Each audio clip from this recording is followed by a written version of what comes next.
وعلیکم السلام ورحمۃ اللہ وبرکاتہ، اللہ رب العالمین خیر و عافیت میں رکھے۔ سوال یہ تھا کہ حاملہ عورت کی عدت شوہر کے فوت ہو جانے کے بعد کتنی ہوگی؟ پریگنینسی کا 1-2 منتھ ہی ہے ابھی۔ اس کا جواب یہ ہے کہ یہ سوال شیخ ابن باز رحمہ اللہ سے پوچھا گیا تو انہوں نے جواب دیا، عدت المتوفى عنها 4 اشہر و10 130 یوما، کہ بیوہ خاتون کی عدت 4 مہینے 10 دن ہیں، یعنی 130 دن۔ اذا كانت غیر حامل، جب حمل سے نہ ہو۔ اما الحامل، حمل والی عورت کے شوہر کا انتقال ہو جائے تو اس کی عدتها وضع الحمل، تو اس کی عدت کتنی ہے؟ وضع حمل یعنی زچگی تک،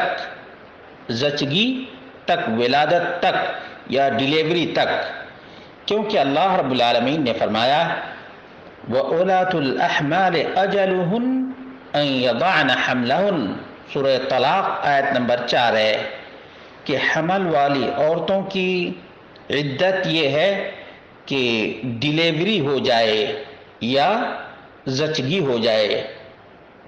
فَلَوْ مَاتَ الْيَوْمِ، مثال کے طور پر آج کسی حاملہ خاتون کے شوہر کا انتقال ہو جائے، وہ ولدت غدن، اور کل اس خاتون کی ڈیلیوری ہو جائے، خرجت من العدہ، تو کل ہی وہ عدت سے باہر آ جائے گی۔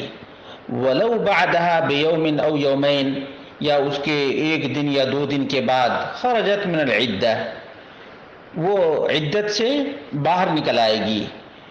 لیکن حمل والی عورت کے لیے اصل یہ ہے کہ ڈیلیوری تک عدت میں رہے گی۔ اسی طرح سے ایک واقعہ بھی پیش آیا نبی کریم صلی اللہ علیہ وسلم کے زمانے میں، اور وہ یہ تھا کہ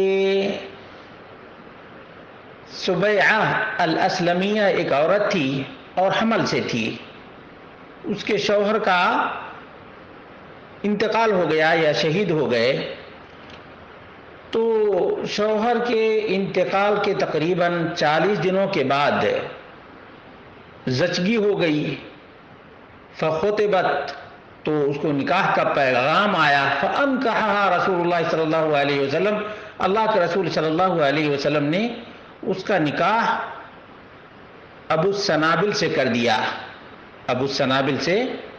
کر دیا۔ اور اس طرح سے عبداللہ بن عباس نے اپنے غلام قریب کو ام سلمہ کے پاس بھیجا، تو انہوں نے بھی بتایا ہے، صحیح بخاری میں 4909 نمبر کی روایت ہے۔ اسی طرح سے 5318 نمبر کی روایت ہے صحیح بخاری کے اندر۔ اور عدت کے ایام میں 5 چیزوں کا خیال رکھنا اور لازم ہے، بالکل لازم اور ضروری ہے۔ نمبر 1، شوہر کے گھر میں رہے گی۔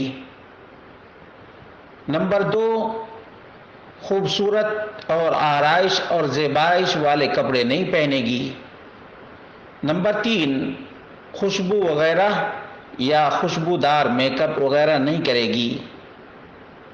نمبر 4، سونے چاندی کے جو زیورات، زیب و زینت ہیں، ان سے اجتناب کرے گی۔ نمبر 5، سرما وغیرہ نہیں